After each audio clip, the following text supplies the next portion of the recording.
Hello aspirants, welcome to welfare पे education. नमस्कार दोस्तों, वेलफेयर पे एजुकेशन में स्वागत है आप सभी लोगों का। सो गाइज, आज एक ऐसे कोर्स की बात करेंगे जो कि बेसिकली आपके गवर्नमेंट जॉब्स के अंदर काम आता है। अगर आप लोग भी तैयारी कर रहे हैं गवर्नमेंट जॉब्स की, ठीक है, या आप एक हाउस वाइफ हैं जो कि कंप्यूटर का नॉलेज रखना चाहती हैं, या आप घर से वर्क फ्रॉम होम कोई ऐसा काम करते हैं, ठीक है, जिसमें कि कंप्यूटर की रिक्वायरमेंट है, या जो हमारे कॉलेज ग्रेजुएट्स हैं वो लोग भी कर सकते हैं, इस कोर्स को परस्यू कर सकते हैं। अब मैं इस कोर्स पे मेरा फोकस क्यों है, इस कोर्स का नाम सबसे पहले ओ लेवल है, आप लोग थंबनेल से समझ गए होंगे। ओ लेवल यानी कि ऑर्डिनरी लेवल, बेसिक लेवल का कोर्स है, ठीक है। बेसिक से एडवांस कह सकते हैं। ट्रिपल सी सबसे बेसिक कोर्स होता है, इसके बाद ओ लेवल की बारी आती है, ठीक है। तो वही कोर्स है ओ लेवल। तो अगर आप लोग इंटरेस्टेड हैं इस पर्टिकुलर कोर्स के बारे में पूरी डिटेल जानने के लिए, तो आप लोग कंटिन्यू कर सकते हैं। अदरवाइज फिर भी आप लोग कंटिन्यू करें, क्योंकि कुछ ना कुछ जरूर बेनिफिशियल आपको इस वीडियो में मिलने वाला है, right. So guys, O level की बात करते हैं। सबसे पहले क्या है, ठीक है, तो कंप्यूटर का कोर्स है जो कि एक आपकी ऑर्गेनाइजेशन है सेंट्रल गवर्नमेंट की, नाइलिट, ठीक है। नाइलिट कराता है इसको, national institute of electronics and information technology, ठीक है। दिल्ली में इसका हेडक्वार्टर है। और प्रीवियसली इसको डोएक के नाम से जाना जाता था, ठीक है, डोएक सोसाइटी के नाम से। तो वो ये कोर्स को कंडक्ट करवाता था। तो अब इसका नेम चेंज होकर नाइलिट हो गया है, राइट। तो ज़्यादा टाइम वेस्ट ना करते हुए सबसे पहले एक चीज़ डिस्कस कर लेते हैं। मैंने बात करी गवर्नमेंट जॉब्स की। हालांकि गवर्नमेंट जॉब्स में अब धीरे धीरे इस पर्टिकुलर कोर्स को कम किया जा रहा है, ठीक है, लेकिन फिर भी कुछ ऐसी जॉब्स हैं जिनमें इसको अभी भी मांगा जाता है, ठीक है। तो कौन सी जॉब्स हैं, मैं कुछ एग्जांपल्स आप लोगों को दे देता हूँ। जैसे यूपी पुलिस के अंदर आपका एसआई, एएसआई, मिनिस्ट्रियल, ठीक है, यानी जो क्लरिकल पोस्ट होती है, या अकाउंट्स, या एसआई कॉन्फिडेंशियल जो कि गोपनीय पोस्ट होती है आपकी, इन पोस्ट में मांगा जाता है, ठीक है। और दूसरा, कई ऐसी स्टेट गवर्नमेंट की जॉब्स हैं जिसके अंदर इस ओ लेवल कोर्स को मांगा जाता है, ठीक है। इससे एक एडवांस कोर्स होता है ए लेवल। ये तो हालांकि टीचिंग तक में मांग लिया जाता है। जैसे दिल्ली में जो आपका DSSB जो TGT कंप्यूटर साइंस की जो वैकेंसीज निकालता है, उसमें ग्रेजुएशन के साथ अगर आपके पास ए लेवल का कोर्स है तो आप कंप्यूटर टीचर बनने के लिए रेडी हो जाते हैं, यानी कि एलिजिबल हो जाते हैं, ठीक है। तो ऐसे ही कई जॉब्स अभी भी ऐसे हैं जिसमें इस पर्टिकुलर कोर्स को देखा जाता है।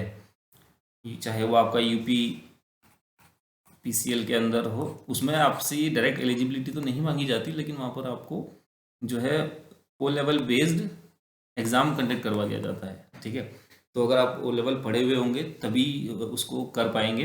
अदरवाइज BCA MCA अगर आप लोगों ने किया है तो भी आप कर सकते हैं, लेकिन ओ लेवल भी बहुत ज़्यादा नॉलेजेबल कोर्स है, ठीक है। तो इसका आज पूरा बेसिक से पूरा डिस्कस करेंगे, इसलिए मैंने एक एक चीज़ इस वीडियो की समझानी है मुझे आप लोगों को। चलिए, तो अभी जो सेशंस चलेंगे वो आपका जुलाई 2023 वाला चलेगा, ठीक है, जुलाई 2023। इसके लिए आप लोग, यानी कि जुलाई 2023 में आपका जो है एग्ज़ाम होगा। और अगर आप लोग अभी भी अप्लाई करना चाहते हैं तो 31 मार्च 2023 इसकी लास्ट डेट है, चाहे आप डायरेक्ट कैंडिडेट है चाहे आप इंस्टीट्यूट से अप्लाई करें।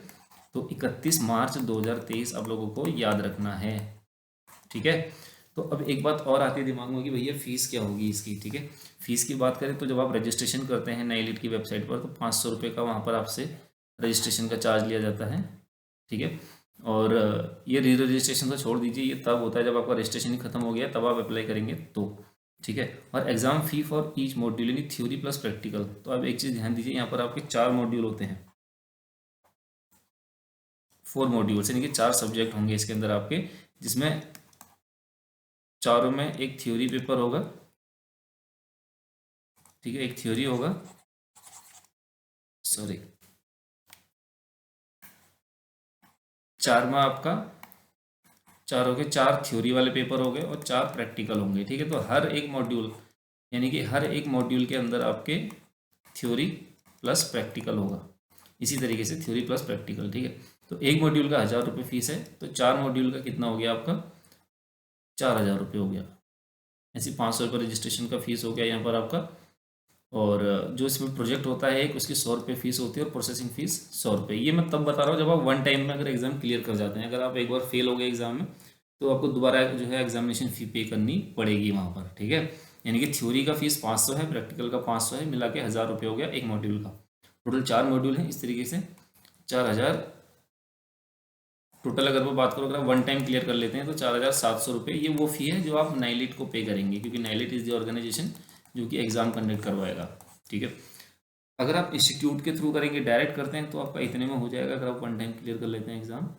अदरवाइज़ अगर आप इंस्टीट्यूट से करेंगे तो आप लोगों को इंस्टीट्यूट की फ़ी अलग से पे करनी होगी, जो कि वो अपनी कोचिंग फ़ी लेता है, 10 से 12 हज़ार रुपये हो सकती है, डिपेंड करता है इंस्टीट्यूट के ऊपर। ठीक है, कहीं 15 भी होगी, हो सकता है कोई यहाँ पर अच्छी फैकल्टी हैं तो 15, 18, 20 हज़ार रुपये तक भी फ़ी रखते हैं। तो कहने का मतलब है कि 20 से 25 हज़ार में आप लोग इसको इंस्टीट्यूट के थ्रू कंप्लीट कर सकते हैं। लेकिन कब? जब आप वन टाइम एग्ज़ाम में अपियर होने के बाद क्लियर कर लें। आज से पहले बहुत डिफिकल्ट होता था, लेकिन अब थोड़ा सा इजी हो गया है ये पर्टिकुलर कोर्स, राइट। चलिए, तो बेसिकली नाइलिट जो कोर्सेज कराता है ओ लेवल, ए लेवल, बी लेवल और सी लेवल तक कराता है। ठीक है, सी लेवल तो बहुत ही एडवांस लेवल का कोर्स है। तो अभी हम जो डिस्कस करेंगे ओ लेवल को डिस्कस करेंगे। ठीक है, इसको NSQF लेवल में लेवल 4 की मान्यता दी गई है। तो अगर ऑब्जेक्टिव ऑफ ओ लेवल की बात करें तो ओ लेवल बेसिकली आप जो है कई सारी कंपनीज़ में, जो प्राइवेट सेक्टर की कंपनीज़ भी हैं, आप थोड़ा सा सर्च करेंगे तो आपको कहीं ना कहीं user interface designer, web designer या वेब पब्लिशिंग असिस्टेंट, यानी कि छोटी मोटी ऐसी नौकरियां IT सेक्टर के अंदर आप लोगों को मिल जाएंगी। ठीक है, लोग कहते हैं कि मिलती नहीं है, लेकिन थोड़ा सा अगर आप जो है डीपली जाकर इंटरव्यू देंगे या कहीं आपके सोर्सेज होंगे, बिल्कुल अगर आपको नॉलेज है, आपने चारों मॉड्यूल अच्छे तरीके से पढ़े हैं, तो कहीं नहीं आप लोगों को एक IT सेक्टर के अंदर एक छोटी सी जॉब जरूर मिल जाएगी। अदरवाइज गवर्नमेंट सेक्टर की जॉब्स आप लोगों के पास है ही यहाँ पर, राइट। तो स्ट्रक्चर की बात कर लेते हैं। तो अभी जो रिवाइज हुआ है सिलेबस, उसके अकॉर्डिंग अब जो है सब्जेक्ट्स काफ़ी चेंज हो गए। यहाँ से 5-10 साल पहले जब हम लोगों ने किया हुआ था, तो आपका जो थ्योरी वाला पार्ट था उसके अंदर ऑब्जेक्टिव प्लस डिस्क्रिप्टिव दोनों टाइप के क्वेश्चंस होते थे, लेकिन आज की डेट में जो है आपके खाली ऑब्जेक्टिव ही हैं, यानी कि MCQs क्लियर करके ही आप लोगों का सिलेक्शन हो जाना है। तो वहाँ पे लंबे लंबे पैराग्राफ्स आप लोगों ने नहीं लिखने होते हैं। ठीक है, सब्जेक्ट्स भी चेंज हो गए हैं, यानी कि जो मॉड्यूल्स हैं वो भी चेंज हो गए हैं, एक दो मॉड्यूल को छोड़कर बाकी दोनों चेंज हो गए, राइट। लाइक तो इसमें पहला मॉड्यूल है आपका M1R51, इसी आपका information technology tools and network basis, right. और दूसरा मॉड्यूल है वेब डिज़ाइनिंग, तीसरा है प्रोग्रामिंग थ्रू पाइथन। ठीक है, प्रोग्रामिंग थ्रू पाइथन लैंग्वेज है। और चौथा है internet of things and it's applications. तो सिलेबस काफ़ी इजी हो गया। इससे पहले इसमें सी लैंग्वेज, .NET जब हम लोगों ने पढ़ा था, .NET और सी लैंग्वेज ये काफ़ी टफ लैंग्वेजेस थी, तो ये था उस समय। ठीक है, लेकिन अभी जो है टाइम चेंज हो रहा है धीरे धीरे, तो हर चीज़ उसी हिसाब से चेंज होती है। और 4 ये आपके ये मॉड्यूल हो गए, और 4 इन्हीं से रिलेटेड आपके प्रैक्टिकल्स होंगे, इन्हीं 4 मॉड्यूल्स पे बेस्ड, राइट। प्रैक्टिकल्स भी आपने क्वालिफाई करने हैं और थ्योरी भी आप लोगों ने क्वालिफाई करना है, राइट। चलिए, तो अगर duration of O level course की अगर बात करें, अगर आप इसको आफ्टर 10+2 करते हैं तो 1 ईयर रहेगा आप लोगों के लिए, और अगर आप आफ्टर ग्रेजुएशन करते हैं तो 6 मंथ के अंदर आप लोग कंप्लीट कर सकते हैं इसको आफ्टर ग्रेजुएशन। यानी कि अगर आप 10+2 के बाद करेंगे तो 1 ईयर मान के चलिए, लेकिन अगर आप ग्रेजुएट हैं तो एक साथ आप चारों पेपर एक ही सेमेस्टर के अंदर आप लोग दे सकते हैं, चारों के चारों पेपर, यानी कि 6 मंथ के अंदर। तो कुछ इस तरीके से इसका एलिजिबिलिटी क्राइटेरिया है। चलिए,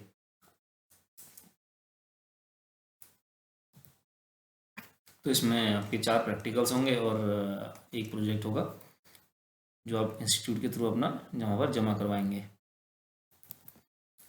अब एग्जामिनेशन पैटर्न की अगर मैं बात कर लेता हूँ, तो एग्जामिनेशन पैटर्न जो है अब काफ़ी सिंपल है पहले से।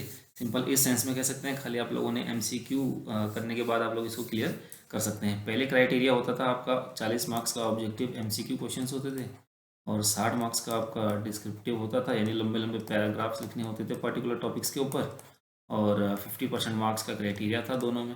अगर 50% मार्क्स नहीं आएगा इसमें MCQ में, तो आपका डिस्क्रिप्टिव भी कॉपी चेक नहीं होती थी। ठीक है, लेकिन अब जो है पैटर्न कुछ चेंज हो गया है। 2 घंटे का टोटल टाइम है। थ्योरी वाले पेपर की बात कर रहा हूँ, ऑनलाइन OMR बेस्ड होगा, यानी MCQ बेस्ड क्वेश्चन होंगे, 100 क्वेश्चन होंगे, और मिनिमम पासिंग मार्क्स होगा इसमें 33%, यानी कि 33% आपको मिनिमम जो है लाने होंगे पास करने के लिए, जो कि पहले 50% था, काफ़ी ज़्यादा था। प्रैक्टिकल की बात करें तो 3 आवर का प्रैक्टिकल होगा। ये लैब सेशन होता है आप लोगों का, प्रैक्टिकल और वाइवा दोनों होता है इसके अंदर। ठीक है, तो इसमें प्रैक्टिकल आपको कंप्यूटर पर करके दिखाना होता है 80 मार्क्स का, और वाइवा होगा 20 मार्क्स का। इसमें भी 33% मार्क्स आपको मिनिमम सिक्योर करने होंगे।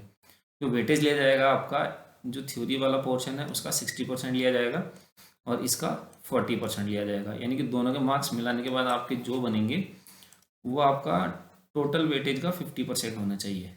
ठीक है, टोटल वेटेज का 50%, यानी कि क्राइटेरिया ये है कि 33% तो थ्योरी और प्रैक्टिकल दोनों में लाने हैं, लेकिन अगर ओवरऑल की अगर बात करूँ तो मिलाने के बाद आपका 50% हो जाना चाहिए उसका वेटेज, राइट। तो आप क्वालिफाइड माने जाएंगे। चलिए, कुछ इस तरीके से है। एक इन्होंने अपना जो है एक मार्क्स का मैट्रिक्स दे दिया है यहाँ पर, यानी कि मिनिमम मार्क्स जो है हर उसमें आपको 33 लाना जरूरी है, चाहे वो थ्योरी हो चाहे प्रैक्टिकल हो। और जब इसका आप वेटेज निकालेंगे 60% इस मार्क्स का 60% इस मार्क्स का, तो मिला के 50 होना चाहिए। 50 से कम होगा तो भी आप फेल हो जाएंगे, अगर 49 ही रह गया तो भी आप फेल हो जाएंगे। ठीक है, यानी 50 आ गया तो क्लियर हो जाएगा और 50 से नीचे रहा तो फेल हो जाएंगे। तो ऐसे चारों में है ऐसा। और जो प्रोजेक्ट होता है, प्रोजेक्ट का कुछ मार्क्स का क्राइटेरिया नहीं है, प्रोजेक्ट कंप्लीशन सर्टिफिकेट चाहिए होता है इसमें, वो ले जाकर आप अपने इंस्टीट्यूट से जमा करा देंगे नाइलिट में, तो आप वो क्लियर कर देते हैं वो, राइट। चलिए, तो कई चीज़ें आपको समझ में आ गई होंगी। तो नेगेटिव मार्किंग यहाँ पर नहीं होती है, तो ये एक प्लस पॉइंट है आप लोगों के पास। और कुछ इस तरीके से ग्रेडिंग होती है। फेल के लिए F ग्रेड होता है और 50% से 55% मार्क्स हैं आपके, तो डी ग्रेड मिलेगा। 55 से 65% है तो सी ग्रेड मिलेगा।